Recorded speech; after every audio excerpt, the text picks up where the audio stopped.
Assalamualaikum warahmatullahi wabarakatuh.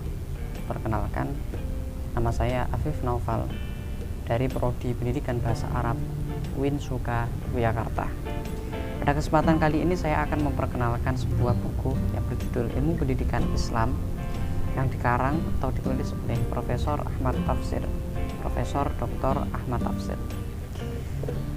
Sebelum menginjak pada substansi, mungkin kiranya saya akan menceritakan sedikit biografi dari penulis yang tak lain adalah Profesor Dr. Ahmad Tafsir.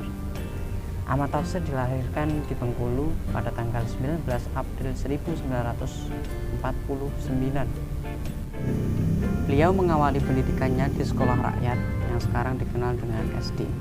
Dan kemudian beliau melanjutkan studinya di Fakultas Tarbiyah IAIN Yogyakarta. Beliau melanjutkan studinya di Fakultas Tarbiyah IAIN Kalijaga, Yogyakarta. Kemudian beliau menyelesaikan studinya di jurusan Pendidikan Umum pada tahun 1969. Pada tahun berikutnya, tepatnya 1975 dan 1976, selama 9 bulan beliau mengikuti kursus filsafat di IAIN Yogyakarta.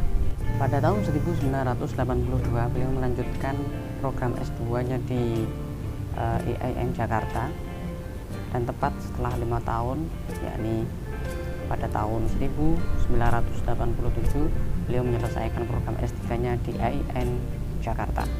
Pada tahun 1993 beliau mempelopori berdirinya ASPI, yakni Asosiasi Sarjana Pendidikan Islam. Sejak tahun 1997 Tafsir diangkat menjadi guru besar di Fakultas Tarbiyah IAIN Bandung. Beliau termasuk sarjana yang produktif dalam menulis karya. Di antara karya-karya yang sudah dibukukan antara lain adalah Ilmu Pendidikan Islam, Metode Pengajaran Agama Islam, dan Filsafat Ilmu Mengurai Epistemologi Aksiologi Pengetahuan. Pada tahun 1984 Tafsir mengadakan penelitian meneliti beberapa sekolah-sekolah Muhammadiyah di beberapa kota. Kemudian pada tahun 1987 Tafsir harus menulis disertasi yang mengakhiri studinya di Sekolah Pasca Sarjana IAIN Jakarta. Pertanyaan menarik yang dilontarkan oleh Tafsir melatar belakangi ditulisnya sebuah disertasi ini itu adalah mengapa justru rata-rata pendidikan Muhammadiyah, pendidikan agama Islam itu secara mutu kualitasnya jauh lebih rendah daripada pendidikan yang diampu oleh orang-orang Katolik misalkan. Dalam mukadimah bukunya ini, Tafsir sempat melontarkan kata dalam tanda kutip sakit hati dalam tanda kutip sakit hati mengapa orang-orang Katolik bisa membuat pendidikan yang kualitasnya baik sedangkan orang Islam tidak. Kemudian Tafsir melakukan sebuah penelitian juga. Beliau memperhatikan pendidikan yang didirikan oleh lembaga Islam selain Ormas Muhammadiyah. Ternyata kualitasnya juga begitu. Malah justru kualitasnya jauh lebih rendah daripada pendidikan Muhammadiyah. Kemudian dia merenung, berpikir apakah sesungguhnya daya finansial itu akan mempengaruhi pada mutu pendidikan. Rata-rata orang memang menilai bahwasanya orang Islam itu miskin, orang Islam itu tidak memiliki uang, khususnya di Indonesia. Dia si Ahmad Tafsir ini sempat percaya dengan omongan-omongan orang itu karena dia juga melihat ternyata tidak. Secara tegas Tafsir dalam mukadimahnya menjelaskan bahwasanya daya finansial itu tidak mempengaruhi rendah tingginya mutu pendidikan. Secara tegas disimpulkan bahwa umat Islam itu tidak miskin. Rendahnya mutu pendidikan itu tidak karena umat Islam miskin, tapi ada beberapa pola pemikiran yang harus dibenahi. Menurut Tafsir ada dua setidaknya. Yang pertama adalah didahulukan yang wajib daripada yang sunnah, dan yang kedua adalah lebih memperhatikan mutu sekolah Islami, karena mutu sekolah itu menentukan mutu umat Islam dan mutu Indonesia. Oleh karenanya dia ingin mengungkap sebenarnya ada masalah apa di pendidikan Islam itu, dan dia yakni dengan mengetengahkan teori-teori yang mampu bersaing dan bisa membenahi mutu pendidikan Islam. Di dalam mukadimahnya dia mengatakan bahwa teori yang disebutkan di dalam bukunya ini tidak bermaksud universal, tidak bersifat umum sebagaimana teori-teori ilmiah, tetapi dia lebih berfokus pada pendidikan Islam. Apabila teori ini kompatibel atau sesuai dengan pendidikan Islam, maka itu di luar kesengajaan tafsir dalam menulis buku ini. Buku ini ditulis banyak 300 halaman, dan di dalamnya itu terdapat sekitar ada 16 bab yang akan saya bacakan. Di antaranya antara lain bab 1 pendahuluan, konsep pengetahuan dalam Islam, definisi ilmu pendidikan Islam, definisi pendidikan Islami, tujuan umum pendidikan Islam, merumuskan tujuan pendidikan, kurikulum pendidikan Islami, dan lain sebagainya, sampai profesionalisme dalam pendidikan Islam. Di awal bukunya itu ditulis definisi daripada ilmu pendidikan Islam. Apa itu ilmu pendidikan Islam? Yakni ilmu pendidikan yang didasarkan pada agama Islam. Isi ilmu itu, substansi dari ilmu itu adalah teori. Isi ilmu bumi, makanya ada adalah teori tentang bumi.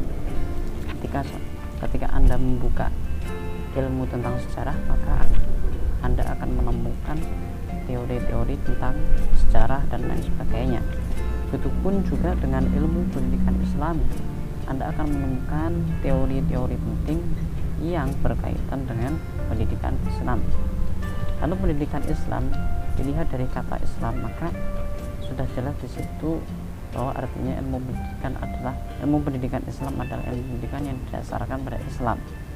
Sebagaimana kita tahu bahwa umat Islam itu mendasarkan hidupnya pada Al-Quran dan hadis, begitupun pendidikan Islam. Pendidikan Islam adalah pendidikan yang bertendensi pada Al-Quran dan hadis. Apabila tidak ditemukan dalam kedua unsur itu, kedua sumber perintah itu, maka diperbolehkan menggunakan akal sebagai alat untuk ijtihad. Salah satu tips yang diuraikan oleh tafsir dalam bukunya untuk mengatasi keterbelakangan pendidikan Islam, salah satunya disebutkan di dalam bab profesionalisme dalam pendidikan Islami. Profesionalisme adalah sebuah paham yang mengajarkan bahwa setiap profesi itu harus benar-benar dilakukan oleh orang yang profesional, ya, yang profesional. Apa itu profesional? Menurut Mutharul Lutfi dari Universitas Riau, dia mengatakan bahwa profesi itu tidak lepas dari beberapa hal. Yang pertama, profesi harus mengandung keahlian.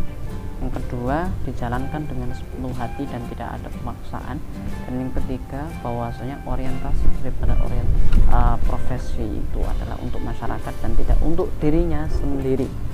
Menurut Finn, ini menurut saya yang paling penting diutarakan adalah profesi itu juga harus ditopang oleh sebuah institusi yang kuat manajemennya, karena tanpa manajemen yang baik, tanpa pengaturan yang baik, maka sia-sialah profesi itu tidak akan bisa dijalankan dengan baik. Dalam Islam terkenal sebuah makalah atau adagium yang mengatakan bahwa idza usidal amru ala ghairi ahlihi fangdal sa'ah, yang artinya ketika sebuah urusan itu ditangguhkan kepada orang yang tidak memiliki keahlian dalam hal tersebut, maka tunggulah kiamat, maka tunggulah berakhirnya urusan itu.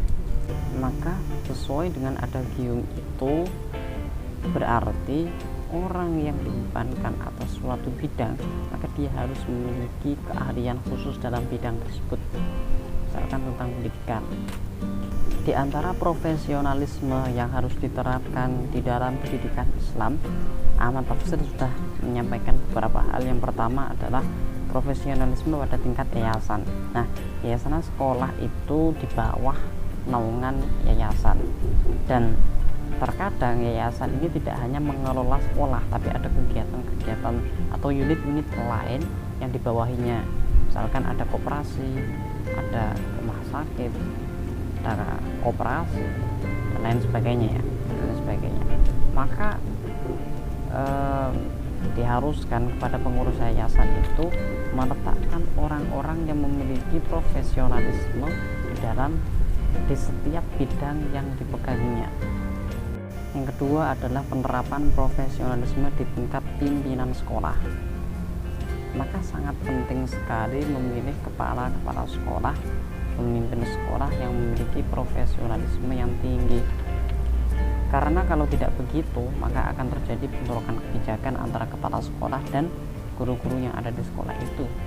Dan bisa saja guru sekolah tidak akan leluasa. Mereka akan mengajar di dalam dengan kebimbangan karena tidak diatur dengan baik oleh kepala sekolahnya, dan ini akan mengaruhi pada rendahnya mutu, akan berujung pada rendahnya mutu pendidikan suatu saat nanti.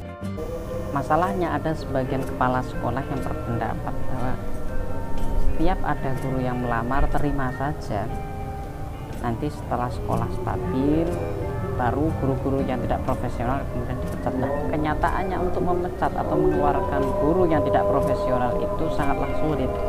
Oleh karena itu, kepala sekolah harus berhati-hati menerima guru. Menurut hemat saya, buku ini sudah cukup komprehensif untuk menerangkan ilmu pendidikan Islam. Di dalamnya sudah terdapat beberapa teori, kekurangan dan kelebihan pendidikan Islam serta solusi. Di antara solusinya yang ditawarkan oleh Ahmad Tafsir untuk mengimbangi pendidikan Islam itu, di akhir bukunya dia juga mencantumkan bab tentang pengenalan pesantren, bagaimana metode pendidikan pesantren, lalu nilai-nilai apa yang dikembangkan di dalam pesantren dan lain sebagainya. Itu sudah cukup. Maka bagi saya buku ini sangatlah referensif ya, digunakan oleh mahasiswa yang jurusannya pendidikan agama Islam. Cukup sekian. Kekurangan buku ini mungkin kira-kira belum secara menyeluruh menelaah lembaga-lembaga pendidikan agama Islam, karena hanya berpusat meneliti pendidikan Islam yang di bawah naungan Ormas Muhammadiyah. Sedangkan yang lain belum. Dia hanya menyebutkan, Pak Ahmad Tafsir ini menyebutkan dalam mukadimahnya bahwa kesimpulan dia, pendidikan Islam di luar Muhammadiyah, yang Islam itu jauh kualitasnya lebih rendah, seperti itu. Dia tidak menawarkan solusi lebih tepatnya. Itu kalau bagi saya itu secara bahasa linguistik mungkin sudah sangat mudah untuk dipahami ya. Kira-kira seperti itu. Mungkin cukup itu dulu penjelasan dari saya mengenai review buku ilmu pendidikan Islam. Bagi Anda yang ingin memesan buku ini, silahkan cari buku ini di toko-toko buku terdekat. Kiranya dari saya, kurang lebihnya mohon maaf. Sholatul mustaqim, mohon muwafiq, Allah musta'an, wa alaihi tuklan. Assalamualaikum warahmatullahi wabarakatuh.